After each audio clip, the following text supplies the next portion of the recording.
Hello, Guten Tag und Grüß Gott.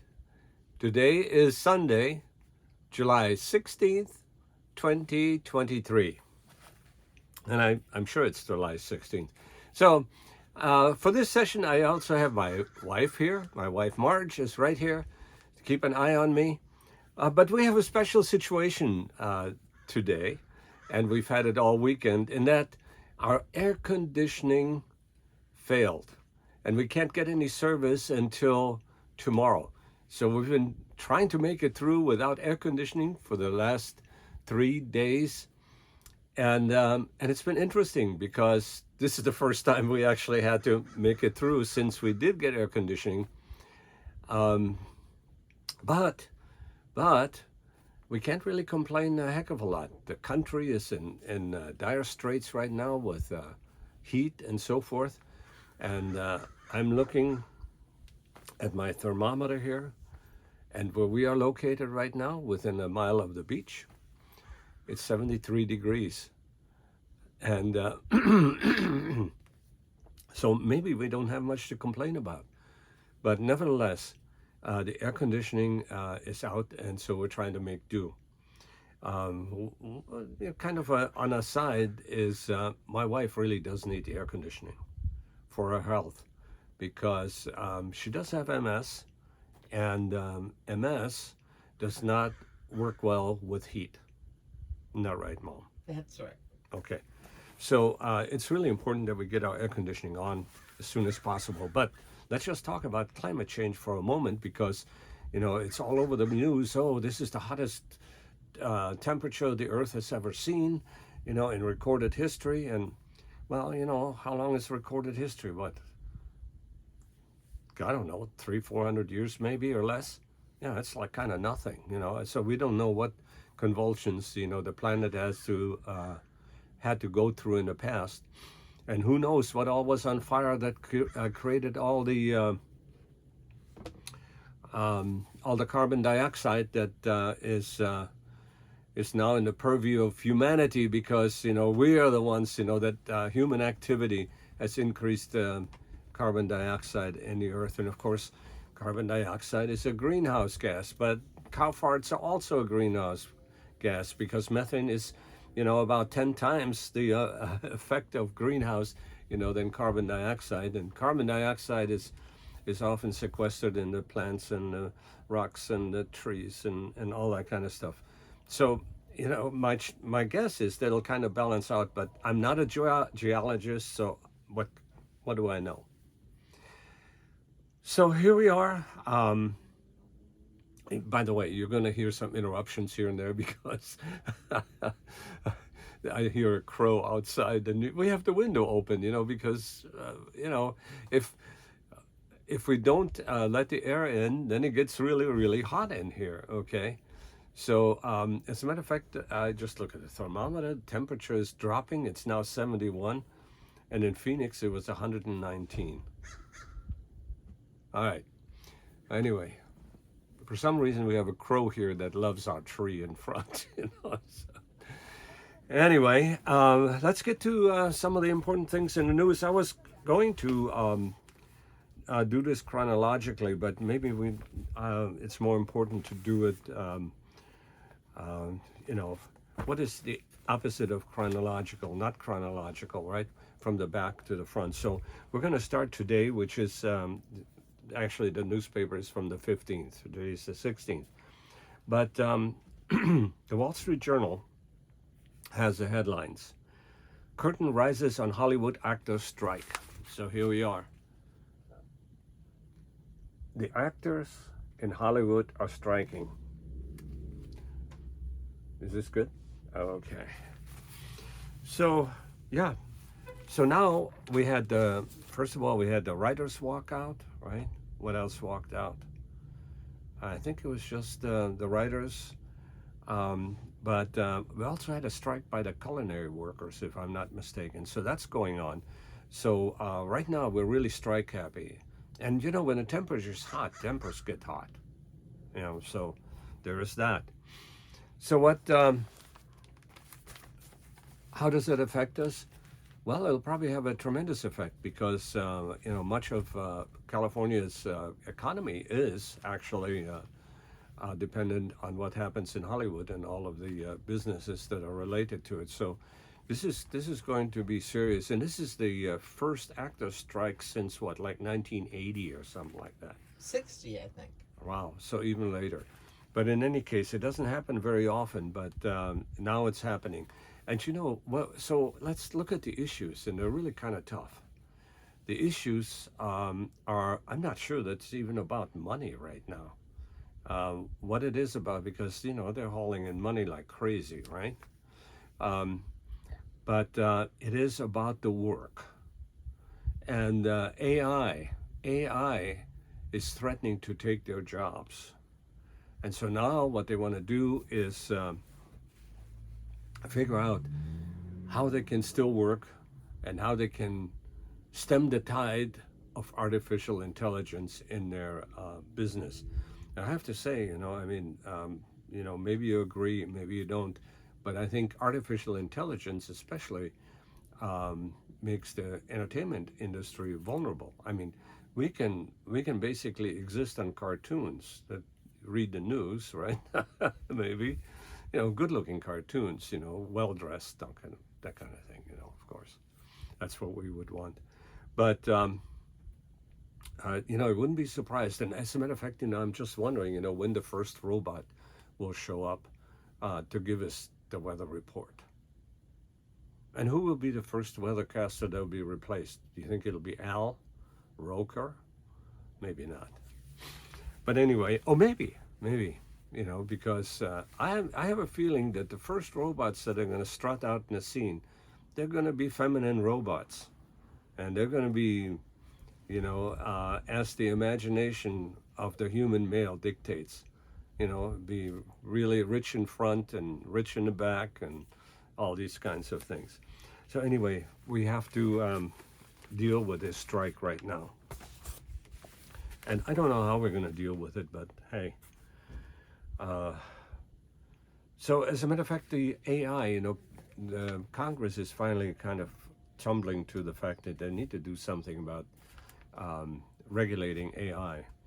I'm not sure, and I'm not sure they even know what to do with it yet because it's coming so fast. It's kind of like the automobile came and replaced the horse and buggy, and the airplane replaced the train, but the train is still working. Horse and buggies are still around somewhere. Amish country. Amish country, yeah, they just never got it on board. But anyway, that's really the big thing. So there's an article here on the in a journal on the 14th, July 14th. You do estate planning for your tortoise because they get to be over 100 years old. As a matter of fact, there's a tortoise here, that is 180 years old. So wow. So yeah, it's already outlived a generation or two, perhaps. So what else is new? Well, inflation cooled down, but we had a summit, a NATO summit that involved Zelensky, and maybe he thought that he was going to become part of NATO, but Ukraine is not yet going to be part of NATO. And I think NATO is really trying to avoid to get into a direct conflict with the Russians. And so they're going to be offered membership in NATO, I think sometime, when this whole thing with Russia kind of cools down. And eventually it'll have to cool down. I just don't see how we can keep this going. Another thing that makes, let's talk about entertainment for just a second, because there's something else in the horizon here that's going to be, that's big news actually. It's called The World's Oddest Double Feature, which happens in June 21. And it's Barbie and then Oppenheimer, okay? So you have this whimsical movie at first, and then you have this serious, movie about well, if we push this button, maybe it's the end of humanity, the end of the planet, and all that kind of stuff. So, you know, I think that the story really needed to be told with current actors. I'm talking about Oppenheimer.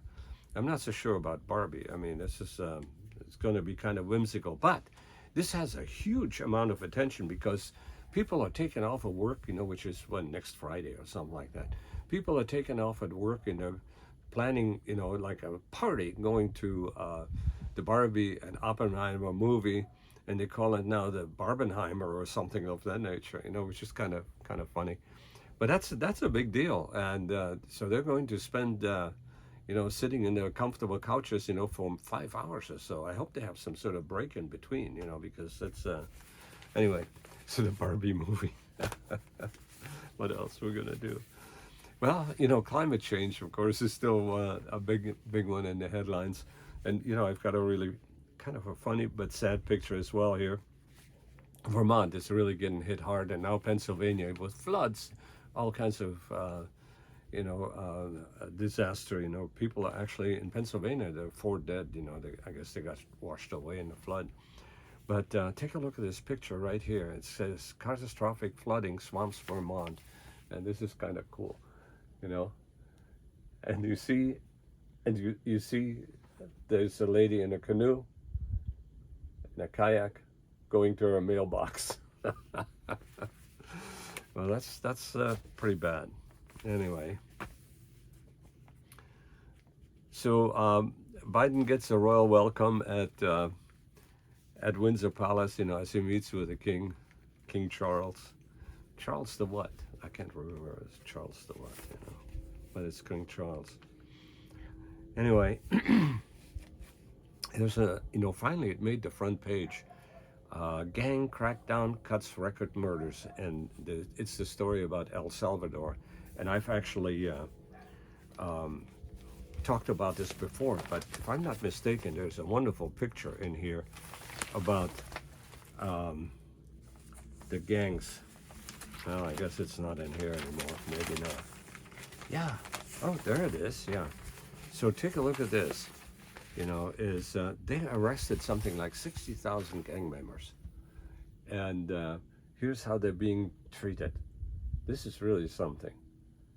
Of course, the human rights advocates, are up in arms, saying, what are you doing to these, you're going to catch a bunch of not just gang members, but also innocent people because you're rounding up everybody. And, what are you doing about families? Well, we've talked about this because actually, this guy, that president of El Salvador that promised to take care of the gang activity, had the foresight that he knew that some of the families are gang affiliated, and so he built facilities to house families. So if there's a father is a gang member, all tattooed and all that wonderful stuff, is with his La Raza and whatnot, So, he goes to jail. Now the question is, how are they ever going to get out? And it may take a long, long time for them to get out. So, anyway, let's see. There was something else in here that I wanted to talk about, but I'm not so sure I have that. But maybe I do. Well, I guess I don't. But the war in Ukraine. I just want to mention the war in Ukraine again. And the tenacity of the Russians. Now, the Wagner Group, we don't hear much about. And I don't know what happened to the people. I guess Putin is trying to get them round up and integrate them into the army. And that's going to be difficult because they've been operating quite independently. And I don't know what he's going to do about that, because they're actually operating all over the world, and so it's a bit problematic for him to do something about it. So NATO is going to expand, and what else is happening? Well, I think I'm going to just have to briefly talk about the Trump effect. I mean, here is this morning. What's his name? Chuck. Chuck. Todd? Chuck Todd. Yeah. Chuck Todd said this morning on Meet the Press. He said, Trump can say anything, no matter what he says, whether he insults somebody or anything he says. He's got a solid 30% of the Republicans voters behind him. And that just doesn't seem to change. I'm talking about 30% above the closest rival, So it's, and the Democrats are really concerned about this. So they're really trying to clobber Trump, with all the accusations and, with all the, the raids on Mar-a-Lago, for all of the classified documents and so forth. And, we're talking about classified documents that the president sees. Well, the real classified documents they're impossible for the president to even have. So all he does is he gets a look at the classified documents that are really classified, and they're actually called blue border documents. And those blue border documents are handed to him every morning, and at the end of the day, they're picked up by somebody from the National Archives, and they know how many blue border documents they've given him and how many they have to pick up. And so this is the really secret stuff. So with that in mind, I could kind of see, how Trump would say, all of this other classified stuff, is really great because I'm going to write books and, and this is all part of my library and so forth. And of course, Congress disagrees with that, so they say, well, but is it really a crime to keep those things, just because you have a disagreement? But the press is making the people believe that this is he's just totally giving up government secrets, out here, treating them casually and stuff like this. Well, that's not the case at all, because I talked to somebody that worked in the Pentagon for a number of years, and he was the chief of security at one time for the Assistant Secretary of State. Okay, he had to travel with him all the time, so he knew what was the goings on in the Pentagon and in the White House and so forth, because he was there whenever the Assistant Secretary of State was there. So anyway, so this is pretty credible information that I have on that. So yeah, whatever information is in there, we probably didn't want the public to know or anybody else to know, but it's not like it's given away, super secret stuff, okay? But nevertheless, they're chasing Trump pretty hard, but it doesn't seem to make any difference because he's got his support. And DeSantis, the closest second, just doesn't seem to get any traction. I don't know what's going on. But I was talking with my wife about this particular issue a little bit because, I'm starting to see some, you may call me a conspiracy theorist maybe, but I'm starting to see some differences, some similarities between what has happened after World War I in Germany and what's happening here right now. Democracy is kind of a real fragile thing. And ultimately, the people will vote for the people that give them the most out of their country's treasury. Okay, so the Democrats are really good at this. So they're promising all of this stuff, to them. Student loan forgiveness and all these kinds of things. And so, but when you do that, it really you forget how to govern, and you're really losing the ability to run an efficient country. And everywhere the Democrats, and I'm picking on the Democrats for a really good reason, because I see it in all the cities. The crime is on the increase. They're soft on crime, and they don't punish small crimes. And in California, You can walk out of the store, with $950 worth of stuff, and it's not a felony or anything. It's not criminal, you know. And the store owners are now telling their security people, don't chase these guys. Well, of course, the guys that are doing this, they know that now. So stuff is behind glass, behind plastic, and all that stuff. And um, laundry pots. What the hell? Laundry pots are locked up. I don't quite get it, but I'm told that this is now coinage somehow. You can buy drugs, with laundry pots. That reminds me of Germany, post-war Germany. There wasn't enough money to go around to do things. So what did we do? We traded stamps, real stamps. So if there was a 10-cent stamp that you had, you could buy an ice cream cone, So that kind of thing.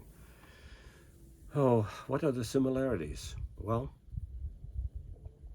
when a country gets really divided and things really turn to shit, and when the people have had enough, they're looking for somebody. They're looking for somebody to straighten it out. And now I see, I'm not a big fan of Trump, but, there were a lot of no fans for Hitler after World War One. But, there were reparations. The French were carrying away the Black Forest, and there was all this crap going on, and the people had it all the way up to here.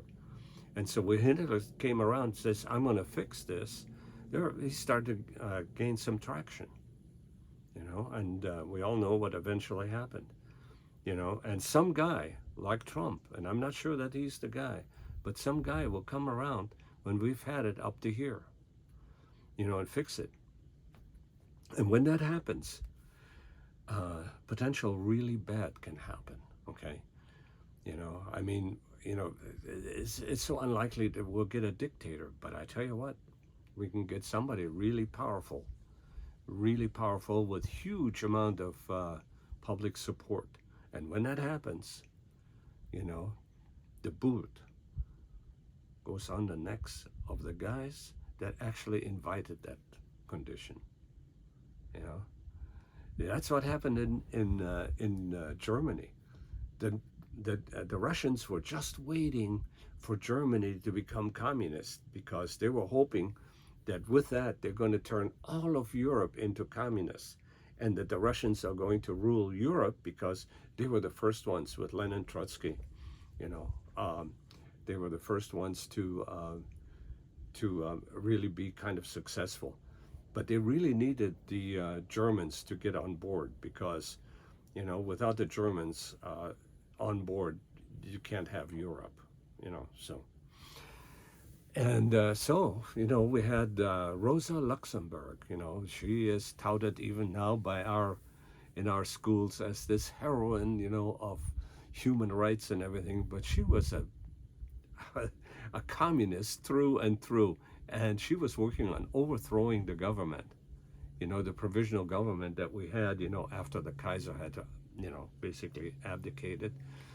And so militias arose. The Germans could only have an army of about 100,000 people standing. So militias arose, and one of them was the Freikorps, and they took on the communists.